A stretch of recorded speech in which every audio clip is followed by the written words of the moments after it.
Na semana passada, a gente viu a equação da continuidade. Então, a equação da continuidade é uma das equações mais importantes de fenômenos de transporte. Não só dos fenômenos de transporte, mas da mecânica dos fluidos, quando a gente está estudando os fluidos. O que a equação da continuidade vai falar? Ela vai falar que o que entra por uma seção, o que entra é igual ao que sai.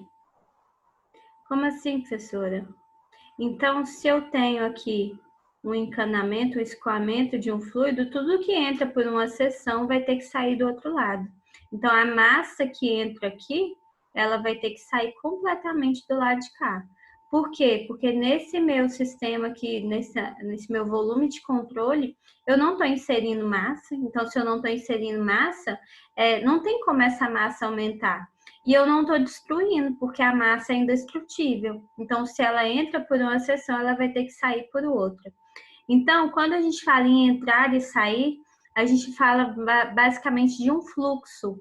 Então, esse meu escoamento, esse meu fluido aqui, ele tem um fluxo. O fluxo de massa, a gente chama de vazão mássica. Fluxo de massa é igual a vazão mássica. Essa máxima não, mássica. Essa vazão mássica, normalmente eu represento por M ponto, a gente representa por M ponto, e o M ponto, ele vai ser igual a ρVA. O que é isso? Massa específica vezes a velocidade do fluido vezes a área. Então, isso aqui significa o quê? Quando eu falo que tudo que entra tem que sair. Que a massa, a vazão mássica na entrada de um escoamento, ela vai ter que ser a vazão mássica na saída desse escoamento. Então, aquilo que entra tem que ser igual àquilo que sai. Então, ρVA na entrada tem que ser igual ao ρVA na saída. Então, a minha vazão mássica na entrada tem que ser igual à vazão mássica na saída. Só que se eu falo para um fluido que ele é incompressível, que é um fluido incompressível, no caso dos líquidos, nós vamos ter que a massa específica dele não sofre alteração. Então, a gente pode escrever que a velocidade vezes a área na entrada vai ser igual a velocidade vezes a área na saída. E isso aqui é a vazão volumétrica. Então, para um fluido incompressível, a vazão volumétrica na entrada vai ser igual à vazão volumétrica na saída. Ótimo. É essa a equação da continuidade. Ela vai falar que tudo que está entrando numa determinada seção de escoamento, ela vai ter que sair daquele escoamento. Então, se eu tenho uma massa entrando, essa massa ela vai ter que sair. Isso veio lá daquele princípio de Lavoisier. Vocês lembram que a matéria ela não pode ser nem criada, nem destruída, ela é só transformada? Então, se eu não consigo destruir a massa, ela vai fazer o quê? Ela vai ser só transportada. Quando nós trabalhamos com gases, como os gases eles vão sofrer influência por causa da área, pode expandir, aumentar o volume ou eles podem ser comprimidos, normalmente a gente trabalha em função da vazão mássica, tá bom? Do M ponto. E o que é o que a gente chama de vazão volumétrica, que é o fluxo de volume. Hoje nós vamos ver a equação de Bernoulli. A equação de Bernoulli é uma das equações mais famosas que a gente tem quando a gente trabalha com fluidos, com escoamentos. Então, eu acho que vocês já devem ter ouvido falar esse nome, em Bernoulli. E essa equação é uma das equações mais importantes quando a gente está estudando os fluidos. Por quê? Porque ela é uma aplicação da equação da continuidade. A gente vai aplicar a equação da continuidade na análise de energia de fluidos. É isso que a gente faz. Então, o objetivo da nossa aula de hoje é entender os conceitos de energia em fluidos para que vocês possam encontrar a equação de Bernoulli, para que a gente possa, a partir daí, determinar não, mas vocês vão conhecer a equação de Bernoulli, aprender a modelar problemas com essas equações e a gente aplicar essa equação de Bernoulli quando a gente tem máquinas também. O que são máquinas no nosso escoamento? Elas vão ser turbinas ou bombas, tá bom? Então, esses são os nossos objetivos da aula de hoje. Então, a primeira coisa é saber, a gente vai dar uma olhada em quem foi Bernoulli. Quando eu falo em equação de Bernoulli, esse nome, como eu disse para vocês, é um nome muito famoso. Então, a família Bernoulli, ela foi uma família que contribuiu muito nas ciências, na matemática, na física. Então, tiveram vários pesquisadores dessa mesma família. Mas o nosso Bernoulli, que é importante, ele é chamado Daniel Bernoulli. Ele foi um físico e matemático suíço que nasceu lá no século XVIII. Então, as principais pesquisas do Daniel Bernoulli foram associadas em fluidos em movimento. Então, Bernoulli, ele estudou o fluido quando ele estava em movimento. E a partir daí, ele obteve a equação de Bernoulli, que ela é muito utilizada e uma das mais conhecidas na análise de fluidos. Então, essa equação de Bernoulli, ela traduz o princípio de conservação de energia numa mesma linha de corrente no escoamento suposto estacionário. O que significa isso? Eu vou analisar como se a minha partícula estivesse numa mesma linha de corrente do início ao fim do meu escoamento, tá bom? Então, é isso que a equação de Bernoulli vai fazer, ela vai aplicar a conservação de energia. Então, eu posso aplicar em todos os fluidos? Não, a equação de Bernoulli ela é aplicada a fluidos que a gente chama de fluidos ideais. Os fluidos que não são ideais, a gente vai aplicar a equação de Euler. Equação de Euler é uma equação diferencial que ela é mais completa. Só que Bernoulli, ele foi resolver essa equação para fluidos ideais. Então, sempre que a gente tem um fluido ideal, a gente aplica a equação de Bernoulli. O que é um fluido ideal? Um fluido ideal é um fluido que ele vai ter viscosidade igual a zero. O que significa um fluido ter viscosidade igual a zero? Vocês lembram quando a gente estudou viscosidade? Se a gente tinha viscosidade, o fluido ele ficava agarrado à parede. Então, surgia aqui aquele perfil de viscosidade.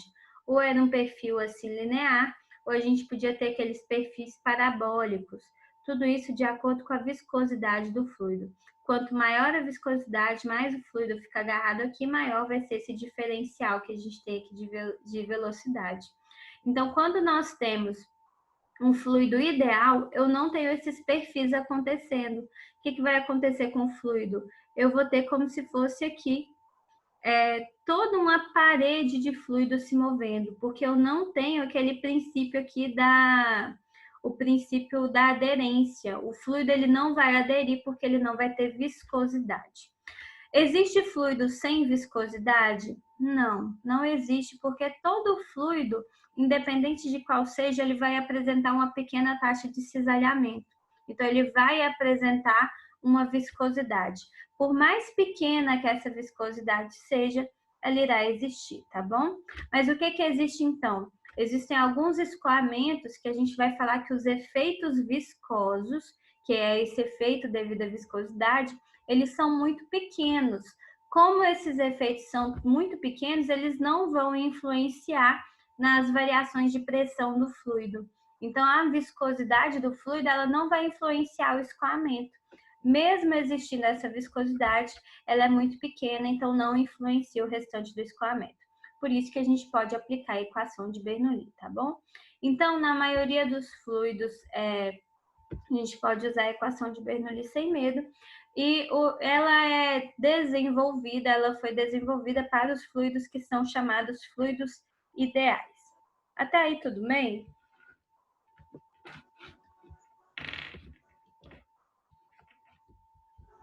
Sim. Ok, né? Então, como ela foi para um fluido ideal, a gente tem o que a gente chama de hipóteses simplificadoras.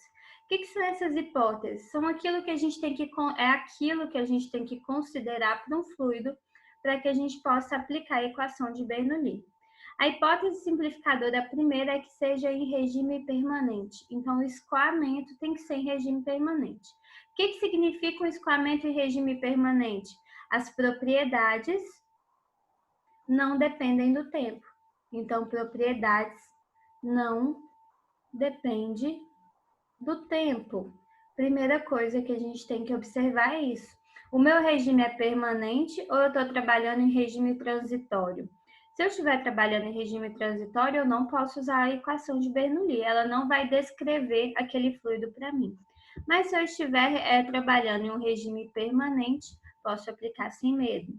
Outra coisa que a gente tem que considerar é que não vai existir inicialmente a presença de máquina, de bomba ou turbina. Então, a primeira equação de Bernoulli que a gente vai aprender agora é a mais básica. Então, nós não temos presença de máquina nela.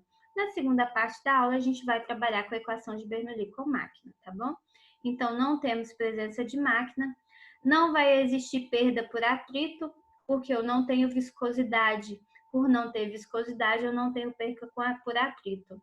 O fluido ele é incompressível, então fluidos compressíveis, como ar, gases, eu não posso utilizar a equação de Bernoulli também. E ela vai ser uma equação sem trocas de calor. Se eu obedeço todas essas hipóteses simplificadoras, eu aplico a minha equação de Bernoulli. Ok. O que a equação de Bernoulli ela vai trazer para a gente? Ela vai trazer uma conservação de energia no escoamento. Então, a equação de Bernoulli ela traz essa conservação de energia para o nosso escoamento. Como, professora, que ela traz essa conservação? Então, ela é uma aplicação daquela equação da continuidade. Então, tudo que entra vai sair em termos de energia. A energia que entra em uma seção, ela tem que ser a mesma em qualquer seção do meu fluido, porque a quantidade de energia, ela não vai variar. O que acontece com a energia? Ela vai ser transformada em outras formas. Quais são as formas de energia que a gente tem dentro de um fluido? Então, dentro de um fluido está presente o que a gente chama de energia potencial, energia cinética e a energia de pressão. São basicamente essas três formas de energia que estão presentes no escoamento de fluidos. O que é uma energia potencial? É o estado de energia do sistema devido à sua posição no campo da gravidade em relação a um plano horizontal de referência. Energia potencial é aquela que vocês aprenderam lá na física, que ela vai depender da altura, lembra? Daquela posição devido a um plano de referência. Normalmente aqui a gente vai falar sempre em plano horizontal de referência. O que é esse plano horizontal de referência? A gente vai escrever ele como PHR, de plano horizontal de referência, e a gente vai adotar um plano. A partir desse plano, a gente faz a modelagem do nosso problema. Então, sempre que a gente vai trabalhar com a equação de Bernoulli, a gente tem que definir um plano de referência para, a partir desse plano, a gente determinar quais são as energias existentes. A outra forma de energia que a gente tem é chamada energia cinética. O que é energia cinética? É aquela energia que ela vai depender do movimento do fluido. É energia que só existe devido ao movimento. Então, essa é a outra forma de energia que existe nos fluidos. E a terceira forma de energia que não é tão conhecida para vocês, que as outras duas vocês já conhecem, de cor e salteado, a outra forma de energia a gente chama de energia de pressão. O que é uma energia de pressão? A energia de pressão ela vai ser o trabalho potencial que das forças de pressão, que atuam no escoamento do fluido. Então, é uma energia devido à pressão que aquele fluido apresenta. De acordo com a pressão do fluido, ele vai ter uma quantidade de energia disponível. Então, essa energia a gente chama de energia de pressão. São os três tipos de energia que existem dentro dos escoamentos, tá bom? Como que a gente faz para poder determinar essas parcelas de energia? Então, energia potencial, a gente consegue determinar ela a partir de um plano horizontal de referência. Então, esse aqui eu vou chamar do meu PHR, que é meu plano horizontal de referência. Vai depender da altura desse plano. Então, como que eu determino? Vocês aprenderam que a energia potencial é mgz, lembra disso? Ou mgh, acho que lá em física a gente aprende mgh. mgz é o que? A massa vezes a massa do objeto, vezes g, que é a aceleração da gravidade, vezes z, que é a posição, a altura desse objeto em relação àquele plano de referência. Então, essa aqui é a nossa equação que a gente tem para a energia potencial. A gente pode chamar de energia potencial gravitacional. Então, a gente utiliza muito esse termo lá em física. energia potencial gravitacional. Então, ela é dada por mgz. Essa aqui é a nossa primeira parcela de energia. A outra parcela de energia a gente chama de energia cinética. O que é energia cinética? Energia cinética depende do movimento do fluido. Então, a gente vai determinar ela a partir da velocidade desse fluido. Então, a energia cinética é mv² sobre 2. Vocês se lembram dessas energias quando vocês viram lá em física?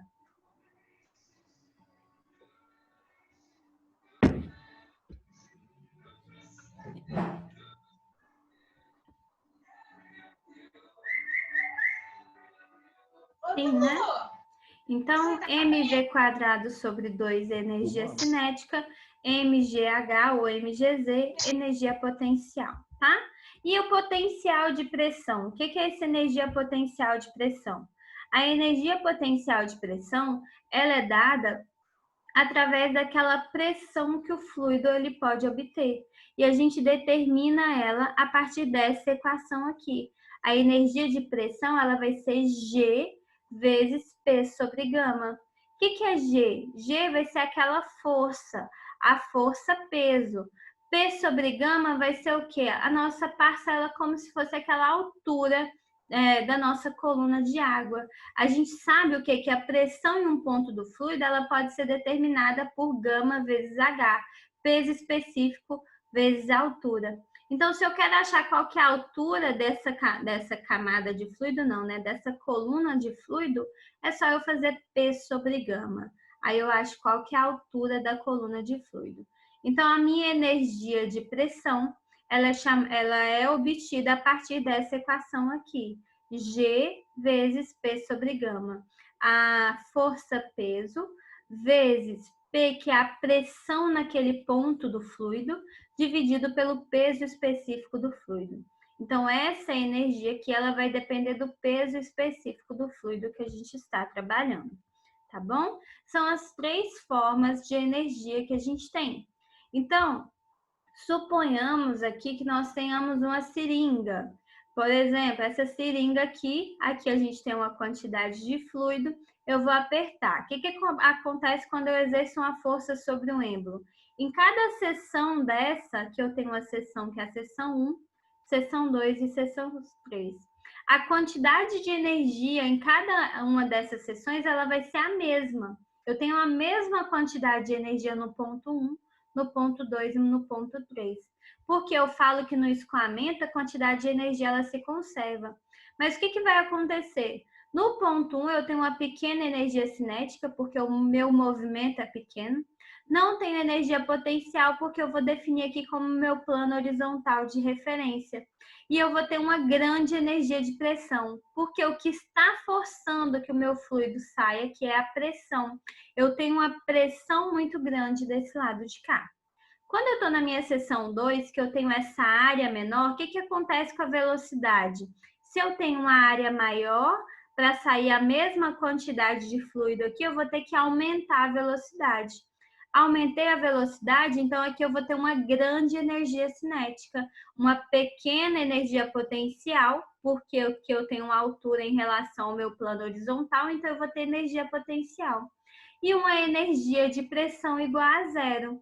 Por que a energia de pressão é igual a zero? Porque aqui do lado de fora eu não estou mais exercendo pressão no fluido. Eu estou aberto para a minha pressão atmosférica. E na nossa escala efetiva a gente sabe que a pressão atmosférica é igual a zero. Então, na seção 2, eu não tenho energia de pressão. Eu tenho apenas a energia cinética e a energia potencial. Já na seção 3, nesse ponto aqui, o que vai acontecer? A gente vai ter uma grande energia potencial, porque a altura em relação ao nosso plano horizontal de referência é maior. Nós não vamos ter energia cinética, porque a velocidade aqui do nosso fluido ela já fica igual a zero, que ele chegou no seu máximo. E nós não temos energia de pressão, porque aqui a pressão que está sendo exercida é a pressão atmosférica, que é igual a zero. Então, as formas de energia é que vão variar. A energia ela vai se transformar de uma para outra, mas nós não temos mudança na energia total do nosso sistema. A quantidade de energia é a mesma. que é a equação de Bernoulli? Então, ela vai dizer que a energia em uma seção ela vai ser igual à energia numa outra seção do fluido. Então, sempre que nós temos sempre que nós tivermos duas seções de um fluido, nós podemos igualar a quantidade de energia. A energia na seção 1, ela vai ser igual à energia na seção 2 do fluido. Mas o que é essa energia na seção 1? O que é a energia na seção 2? A energia na seção 1, ela vai ser o somatório dos tipos de energia que a gente tem. Então, nós temos energia potencial, energia de pressão e energia cinética para a seção 1. Então, nós temos aqui mgz1 mais gp1 sobre gama mais mv1 ao quadrado sobre 2g. Isso aqui tem que ser igual à energia total na seção 2. O que é energia total na seção 2? mgz2, então isso aqui é que a gente chama de energia potencial, mais a energia de pressão, mais a energia cinética.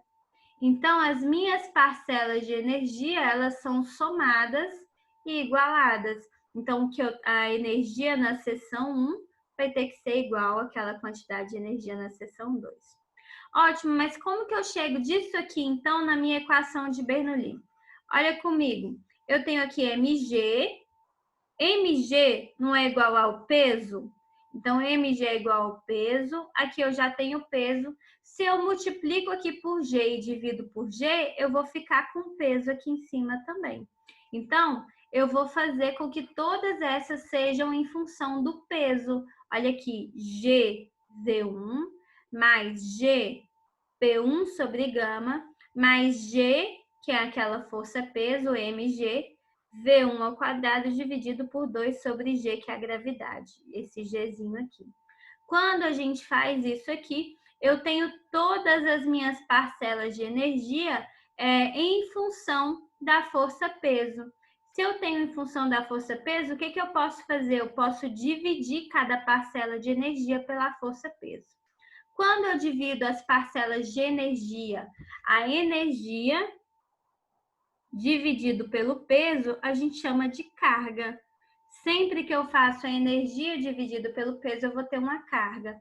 Então, aqui onde eu tinha energia potencial, eu vou ter uma carga de posição.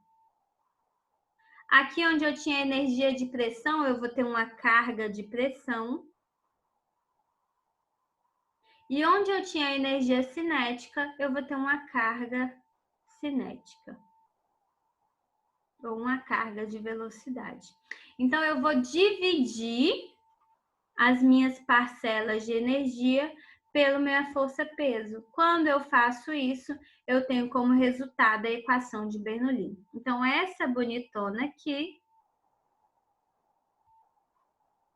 é a nossa equação de Bernoulli.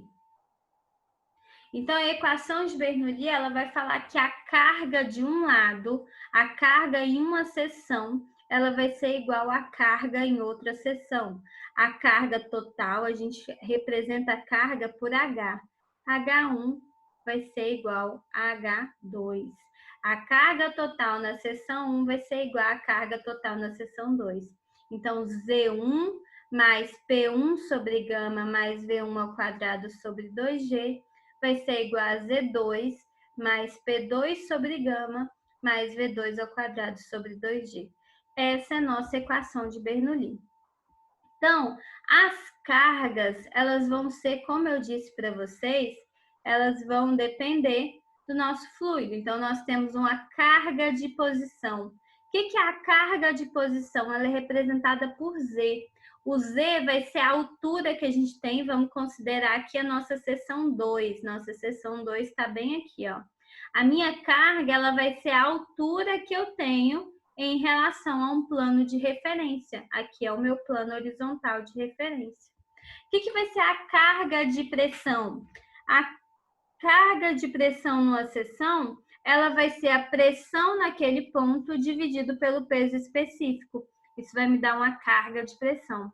E a carga de velocidade, ela vai ser a velocidade que está naquela seção ao quadrado, dividido por 2G. Isso vai dar para a gente as nossas cargas. A carga de posição, de pressão e de velocidade. Nossas cargas, elas são medidas em metro. Então, em cada parcela aqui, em vez de eu ter energia, eu vou ter medido em carga, que vai ser em metros. Então, eu tenho aqui uma carga de posição, carga de pressão, carga cinética. É isso. Essa é a nossa equação de Bernoulli. Então, se eu tenho o escoamento incompressível, o escoamento em regime permanente incompressível, de fluido incompressível, entre duas seções, se eu quero determinar qualquer uma dessas incógnitas, qualquer uma dessas propriedades aqui, é só eu aplicar a equação de Bernoulli entre esses dois pontos. Aí a gente consegue determinar qualquer um desses, tá bom? Até aí tudo bem?